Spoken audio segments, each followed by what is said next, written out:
Haleluya. Kita buka bersama Injil Matius pasal yang ke-11 ya, dan kita lihat ayat yang ke-2 ya. Di sini tentang Yohanes Pembaptis ya, dan Yesus dan Yohanes Pembaptis. Baca bersama ayat yang kedua. Di dalam penjara Yohanes mendengar tentang pekerjaan Kristus, ayat 3. Lalu menyuruh murid-muridnya bertanya kepadanya, engkaukah yang akan datang itu atau haruskah kami menantikan yang lain? Ayat 4. Yesus menjawab mereka, pergilah dan katakanlah kepada Yohanes apa yang kamu dengar dan kamu lihat. Ayat 5. Orang buta melihat, orang lumpuh berjalan, orang kusta menjadi tahir, orang tuli mendengar, orang mati dibangkitkan, dan kepada orang miskin diberitakan kabar baik. Ayat 6. Dan berbahagialah orang yang tidak menjadi kecewa dan menolak aku. 7. Setelah murid-murid Yohanes pergi, mulailah Yesus berbicara kepada orang banyak itu tentang Yohanes. Untuk apakah kamu pergi ke padang gurun melihat bulu yang digoyahkan angin kian kemari? Untuk apakah kamu pergi melihat orang yang berpakaian halus? Orang yang berpakaian halus itu tempatnya di istana raja. Ayat 9. Jadi untuk apakah kamu pergi melihat nabi? Benar, dan aku berkata kepadamu bahkan lebih daripada nabi. Ayat 10. Karena tentang dia ada tertulis, lihatlah aku menyuruh utusanku mendahului engkau. Ia akan mempersiapkan jalanmu di hadapanmu. Saudara, Yesus dan Yohanes Pembaptis. Di sini dikatakan siapa Yohanes Pembaptis itu? Dia adalah orang yang dipilih Tuhan. Dia adalah utusanku, kata Yesus, yang mendahului engkau. Ya, firman Allah, ia akan mempersiapkan jalan di hadapanmu. Yohanes Pembaptis adalah seorang yang dipilih Allah untuk mempersiapkan jalan bagi kedatangan Yesus. Dia adalah nabi perantara antara perjanjian lama dan perjanjian baru. Semua perjanjian lama itu janji-janjinya diucapkan. Saudara, Yohanes berkata tentang nubuatan akan kedatangan Kristus. Dia berkata, persiapkanlah jalan baginya, luruskanlah jalan bagi dia. Ya, sebab Mesias itu akan datang. Bulu yang patah terkulai tidak akan dipatahkan, sumbu yang pudar nyalanya tidak akan dipadamkannya. Dia bersaksi tentang sang Mesias yang akan datang. Dan Alkitab mencatat, singkat cerita, datanglah Yesus, dan Alkitab juga berkata bahwa Yohanes Pembaptis membaptis Yesus. Jadi menurut saudara, Yohanes Pembaptis ini orang yang luar biasa nggak? Luar biasa, karena dia dipilih Tuhan. Bahkan dia membaptis Yesus, ya. Dia adalah seorang yang mempersiapkan jalan bagi Tuhan. Singkat cerita, Yesus datang. Yesus mulai dibaptis, Roh Kudus turun. Yohanes melihat Roh Kudus seperti burung merpati hinggap dan turun di atas kepala Yesus, berkata, inilah anakku yang aku kasihi, kepadanya lah aku berkenan. Dia melihat semua peristiwa itu terjadi. Tapi Injil Matius pasal yang keempat ayat 12. Coba kita lihat bersama. Di Injil Matius 4, ini baru Matius 4 ya. Kita tahu Matius 1 itu menceritakan Yesus 2, 3. Ini baru yang keempat ya. Ayat 12. Injil Matius 4 ayat yang ke-12. Baca bersama. Tetapi waktu Yesus mendengar bahwa Yohanes telah ditangkap, menyingkirlah ia ke Galilea. Jadi di Injil Matius pasal yang keempat, Yohanes ditangkap. Dan apa yang Yesus lakukan? Dikatakan Alkitab berkata Yesus menyingkir, tidak mau ikut-ikutan. Saudara, saya mencoba bertanya, seandainya kita yang jadi Yohanes, ya coba kita sedikit merenung bukan menghayal. Ya, tapi merenung. Kalau saudara dipilih menjadi Yohanes, orang yang mempersiapkan jalan bagi Tuhan, yang berkata bahwa luruskan jalan baginya, sang Mesias akan datang. Dia adalah seorang diurapi yang maha tinggi dan bla bla bla bla lain, dan semua terjadi. Lalu pada akhirnya Yohanes ditangkap dan dipenjara. Lalu Yesus menyingkir. Kira-kira kalau saudara jadi Yohanes, saudara kecewa atau tidak? Jujur, kecewa atau enggak? Kecewa. Dan Alkitab berkata tadi di Injil Matius pasal yang ke-11 ayat yang kedua, tolong dibalik lagi, Injil Matius 11 ayat yang kedua. Dengan jelas firman Tuhan berkata di sana, di dalam penjara. Singkat cerita, Yohanes di penjara. Dari dalam penjara dia mendengar tentang apa? Pekerjaan Kristus. Dia menyembuhkan orang sakit, orang mati bangkit, orang lumpuh berjalan, orang buta melihat. Dia mendengar sementara dia di dalam. Saudara kalau punya teman atau saudara sudah, ya saudara pernah pakai orang itu untuk melakukan tugas saudara, lalu dia di penjara. Ya, ada nggak niat saudara untuk bantu dia? Itu tidak terjadi dengan Yohanes. Ketika dia sudah memberitakan tentang Kristus, dia membaptis Yesus loh. Dan Alkitab berkata, dia ditangkap dan dipenjara. Dari dalam penjara dia dengar tentang kehebatan pekerjaan Kristus di luar sana. Yesus menyembuhkan orang sakit, membangkitkan orang mati.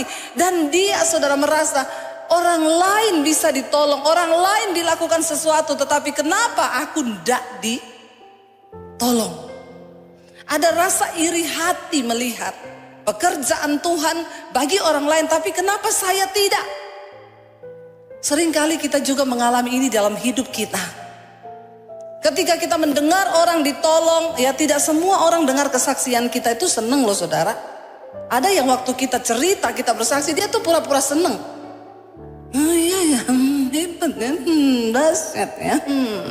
Tapi dalam hati dia tidak seneng. Ya, ada ketika orang mendengar ya tentang kenapa Tuhan ya kok dia bisa ya diberkati, kok aku enggak ya. Timbul kecewa, timbul iri hati, sehingga ayat yang ketiga firman Tuhan berkata, Yohanes menyuruh murid-muridnya pergi kepada Yesus untuk bertanya. Pertanyaannya apa? Coba kamu tanya sama Yesus, engkaukah yang akan datang itu, atau haruskah kami menanti orang lain? Saudara, ini pertanyaan yang sebenarnya tidak perlu terucap dari seorang Yohanes. Dia sudah melihat bahwa memang itu Yesus, Sang Mesias yang akan diutus Allah menjadi juru selamat. Dia bahkan yang membaptis Yesus. Dia berkata, maaf, untuk membuka tali kasutmu pun aku tidak layak. Tapi Tuhan bilang, untuk semuanya bisa tergenapi, engkau harus membaptis aku. Dia melihat Yesus yang benar-benar adalah Mesias yang dia beritakan itu datang. Tapi karena kekecewaan, ya, dan dia iri melihat bagaimana pekerjaan Yesus di luar sana, sementara dia tidak mengalami pertolongan itu. Dia suruh murid-muridnya tanya, dia benar nggak itu Mesias? Benar nggak dia? Atau kita harus tunggu orang lain? Dengan kata lain, kalau saya bikin secara singkat kata-katanya, kamu tanya sama dia, benar nggak dia itu Tuhan Mesias yang akan datang itu? Bagaimana mungkin dari seorang mulut Yohanes bisa terucap kata-kata yang bertanya dan meragukan Tuhan itu sendiri yang sudah dia lihat dengan mata kepala sendiri. Saudara, iri hati, kekecewaan bisa membuat orang akhirnya menolak dan meragukan Tuhan. Ngeri loh, ngeri. Ya, memang di penjara itu tidak enak saudara. Ketika orang dalam penjara dia selalu berharap dapat datang pertolongan. Saya dulu pernah, satu teman saya cerita, dia tiba-tiba ditangkap polisi di rumah. Tidak bisa membela diri, tidak ada kekuatan ya, karena dia waktu itu dikerjain sama teman bisnisnya. Ya, diangkut dari rumah suami istri, anak-anaknya, saudara, nangis semuanya. Tidak ada ampun, dia dibawa di sel berapa minggu di sel. Dia bilang, Bu, saya tidur di situ, saya makan di situ, lubang WC-nya juga di situ. Nggak enak Bu, dia bilang. Di penjara itu nggak enak. Akhirnya saudara, dia berharap untuk datang pertolongan. Orang tuh di penjara yang dia harapkan ada orang yang akan datang menolong. Dan dia berpikir Yesus yang adalah Mesias, Sang Tuhan itu, Sang Juru Selamat yang melakukan pekerjaan yang ajaib, harusnya dia datang tolong saya. Tapi tidak terjadi. Berapa banyak kali kita saudara, kalau kita sudah berdoa, kita ke gereja, lalu kita berkata, saya sudah doa, saya sudah puasa, tapi apa yang Tuhan buat? Saya nggak rasa apa-apa. Hidupku begini-begini aja, nasibku begini-begini aja. Saudara, kenapa bisa Yohanes Pembaptis kecewa kepada Tuhan saudara? Karena Di dalam hidup ini mengiring Tuhan, jangan semuanya hanya tertuju kepada aku, dan aku. Harusnya aku begini, harusnya Tuhan tuh berbuat begini, harusnya begini, harusnya begitu. Kita ikut Tuhan bukan supaya keadaan kita baik. Kita ikut Tuhan bukan supaya masalah kita selesai. Kita ikut Tuhan karena memang dunia ini tempatnya masalah, dunia ini tempatnya dosa, dunia ini tempatnya penderitaan. Kita ikut Tuhan supaya ketika engkau mengalami hal-hal yang buruk, engkau punya kekuatan dan pengharapan di dalam Dia. Katakan. Makanya banyak orang kecewa. Bu, saya tuh sudah sungguh-sungguh ikut Tuhan, tapi kenapa suamiku mati, Bu? Saya mau tanya, engkau ikut Yesus terus engkau enggak mati-mati? Enggak kan? Walaupun kita jadi anak Tuhan yang taat, apakah kita masih bisa akan menghadapi masalah? Iya, karena kita masih hidup di dunia. Walaupun kita sudah sungguh-sungguh ikut Tuhan, apakah orang bisa kena kanker? Bisa. Waktu kita sudah sungguh-sungguh melayani, apakah anak kita bisa mempermalukan, mengecewakan kita? Bisa. Ini dunia. Tapi kenapa kita mempercayai Tuhan? Karena orang-orang yang mempercayai Tuhan, dia akan menghadapi masalah dalam hidupnya, tapi dia punya pengharapan bahwa Tuhan akan beserta bahkan sampai pada kekekalan. Amin. Makanya orang berkata, Bu, saya divonis mati 6 bulan lagi. Puji Tuhan, kenapa? Engkau punya Yesus. Sekalipun engkau tidak disembuhkan, engkau sudah punya Tuhan. Ada jaminan keselamatan sampai pada kekekalan. Tidak semua harus disembuhkan, tapi Tuhan menjamin masa depan dan hidup kita sampai pada kekekalan. Itu yang terpenting, Bapak Ibu. Ya, tapi banyak orang Kristen tuh salah mengikut Tuhan. Dia pikir kalau dia ikut Tuhan, pokoknya aku yang aku turuti, yang aku mau, yang aku ingin, semua terjadi sesuai yang aku mau. Tidak begitu. Yesus bisa nggak menolong Yohanes? Bisa. Bahkan Alkitab mencatat akhirnya Yohanes kepalanya dipenggal. Dan Tuhan gak tolong. Tuhan gak datang untuk membebaskan dia. Ya. Dan iman seperti apa yang kita miliki, saudara? Kalau kita hanya mengikut Tuhan sampai hanya untuk melihat mujizat, maka engkau salah.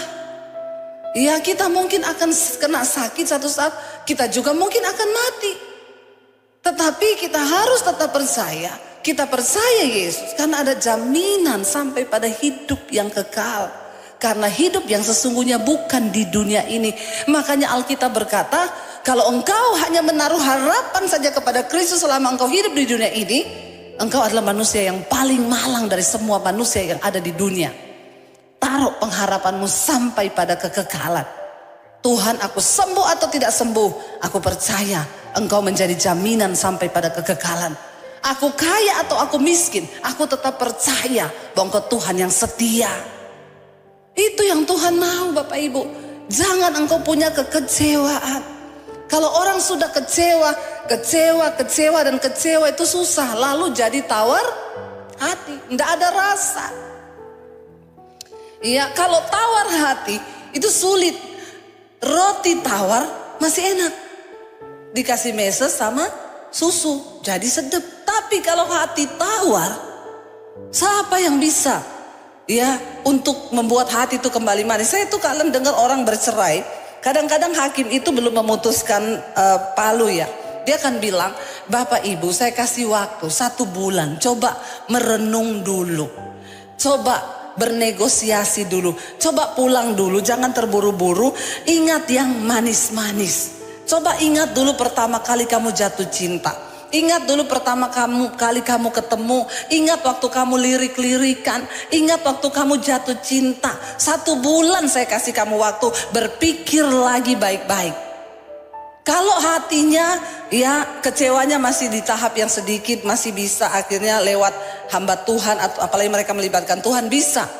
Tapi kalau sudah banyak kecewa, hakim kasih waktu 1 bulan. Cuma 1 minggu dia telepon hakim. Pak Hakim, cepet ketok palu cerai.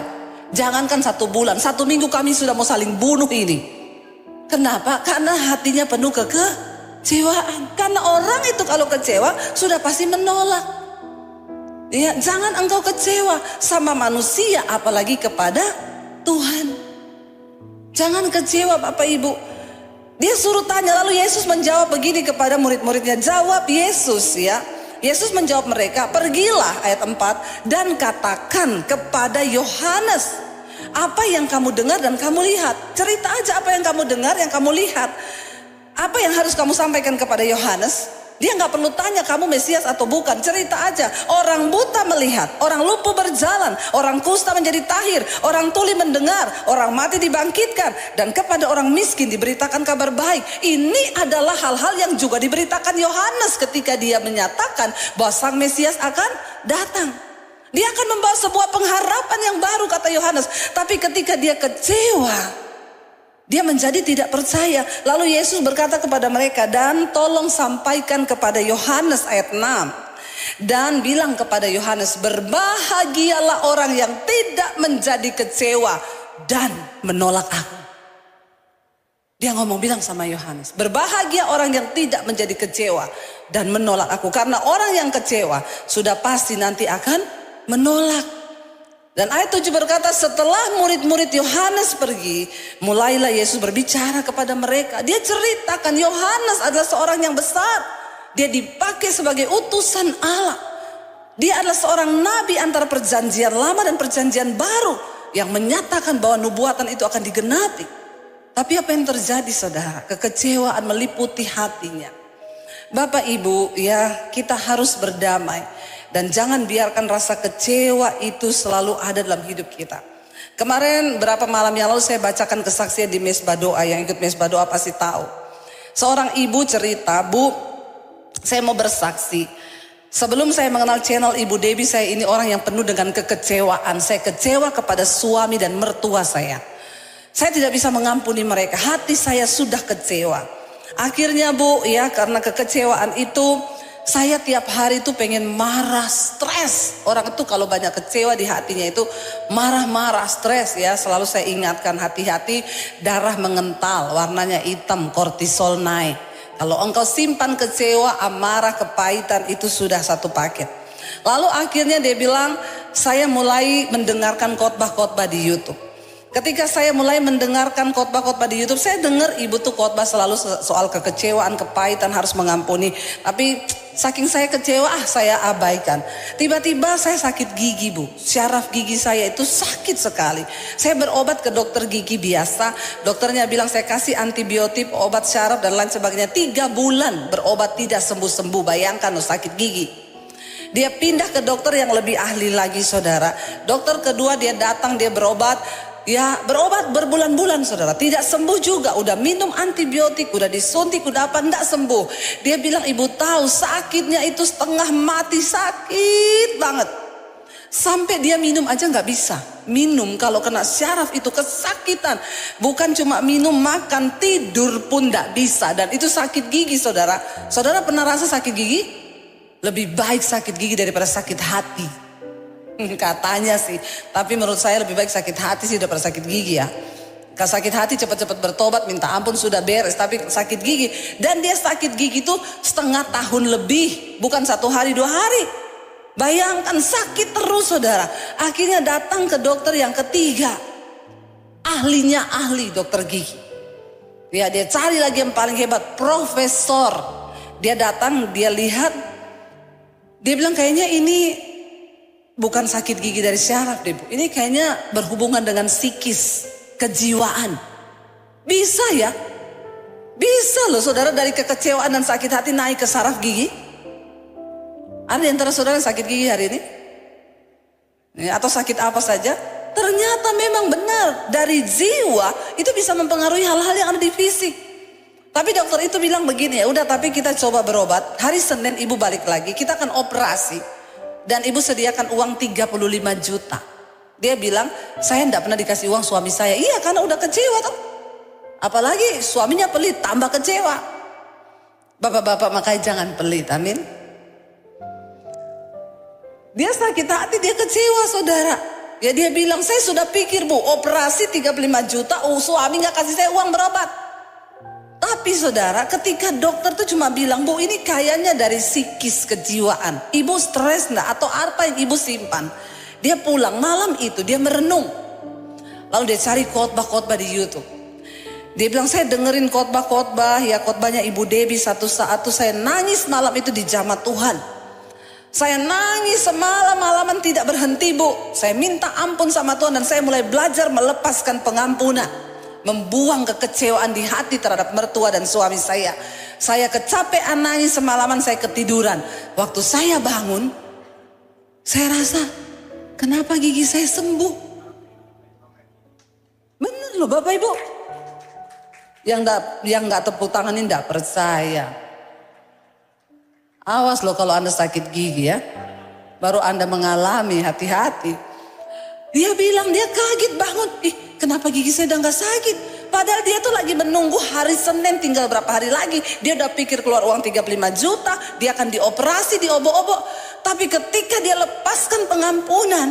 Dia bilang saya disembuhkan Bu. Sampai hari ini saya sembuh. Apa yang terjadi waktu dia sembuh? Hatinya baik, tidak stres lagi, nggak marah-marah, bahkan tidak jadi kehilangan uang 35. Wow nggak?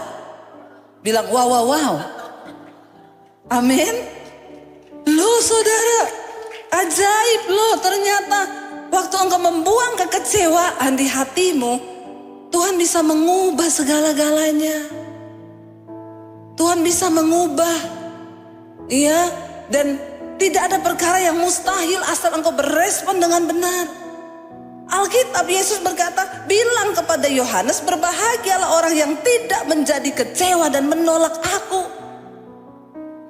Kalau engkau kecewa, pada akhirnya engkau akan menolak Tuhan. Dia akan ngomong, saya itu sudah kepahitan banget sama suami saya. Makanya semua khotbah ibu yang lewat, mau soal kepahitan saya nggak gubris Bu. Karena saya pikir Allah lu nggak tahu sih kenapa orang bisa mengabaikan firman. Karena hatinya penuh kekecewaan. Makanya jangan coba-coba kecewa, suruh buang kekecewaan. Saya kemarin pelayanan ya di satu tempat, saya pelayanan di Mabes. Saya ketemu dengan seorang pejabat di situ. Dan dia cerita Bapak Ibu.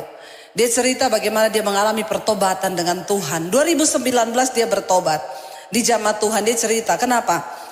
Awalnya tiba-tiba berat badannya drop, turun 10 kilo.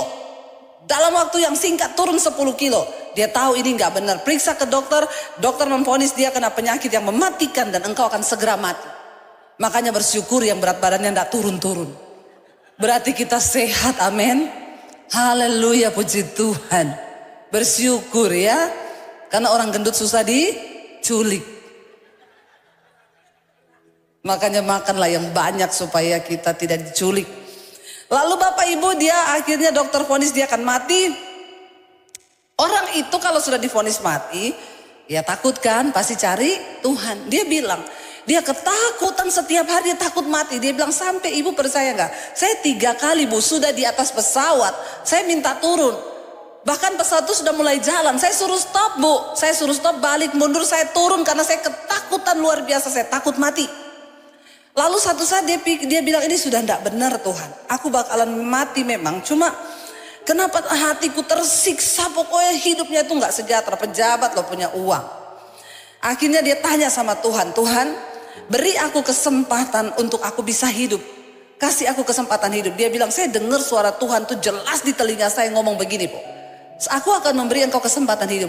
Dan kalau aku beri engkau kesempatan hidup, engkau mau pakai untuk bersinah, untuk selingkuh, untuk melakukan semua kejahatan, untuk itu engkau minta diperpanjang hidup. Dia nangis saat itu, dia berlutut sama Tuhan. Dia bilang tidak Tuhan, kalau engkau perpanjang umurku, aku akan menceritakan tentang perbuatanmu yang ajaib. Dan kalau engkau tahu aku akan melakukan persinahan lagi, lebih baik engkau cabut nyawaku. Itu Tuhan komitmenku dengan engkau. Lalu dia tanya sama Tuhan, bagaimana cara aku memulai pertobatan ini? Dan Tuhan ngomong sama dia jelas, kamu mau sungguh-sungguh bertobat? Iya.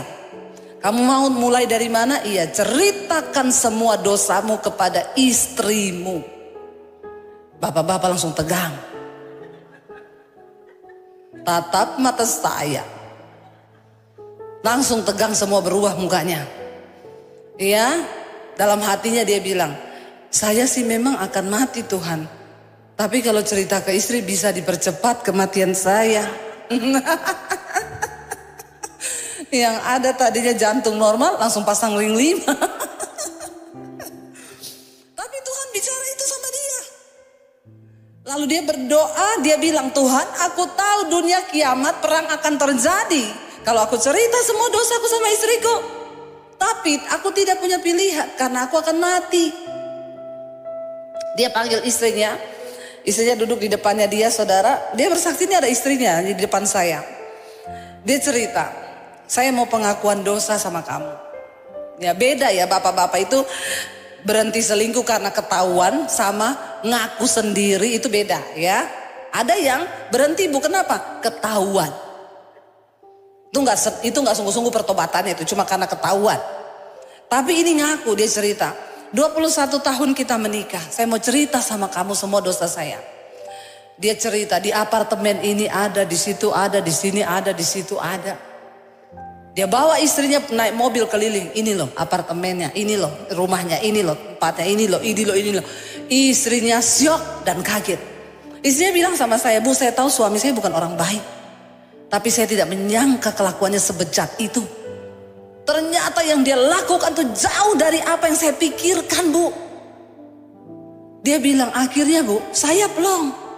Istri saya tiap hari matanya bengkak, nangis tiap hari, tidak bisa makan, tidak bisa tidur 2 tahun. Kenapa? Hatinya kecewa. Kecewa. Dia bilang, kita menikah 21 tahun dan ternyata perbuatanmu seperti itu. Suaminya bilang, aku akan mati. Aku terima semua penghakimanmu, aku terima. Ngomong aja, pokoknya aku tuh akan mati, aku minta maaf.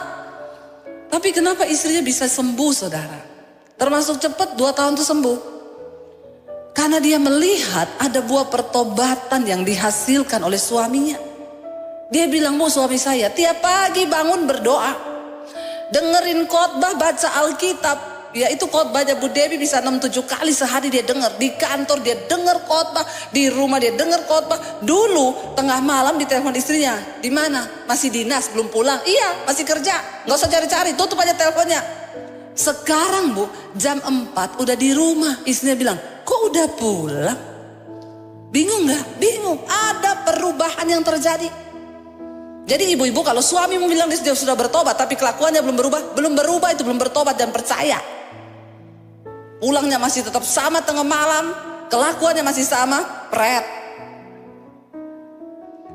Saudara, dia bilang, ibu tahu perubahannya luar biasa. Dia setiap hari ngajak saya berdoa. Dan apa yang terjadi, saudara? Dia bilang teman-temannya datang di kantor, para pebisnis datang. Ngasih bawa duit, Bu, bawa duit. Dia tanya, buat apa ini duit? Biasalah Pak, bawa pulang uangmu. Saya mau berdoa buat kamu. Kamu harus ketemu Tuhan. Jadi kemarin kita persekutuan tuh rata-rata teman-teman pengusahanya yang dulu sering datang, itu diinjilin semua sama dia. Bahkan kemarin ada orang yang gak percaya Yesus, saudara, karena melihat pertobatannya. Dan saya berkata, wow, luar biasa apa yang Tuhan buat. Dan istrinya kekecewaannya segera pulih. Kenapa? Karena dia melihat suaminya itu berubah. Bapak Ibu, berbahagialah orang yang tidak menjadi kecewa dan menolak aku. Ingat, ya kita mungkin akan mengalami banyak kekecewaan dalam hidup ini. Tetapi segeralah buang itu supaya engkau jangan menolak Tuhan.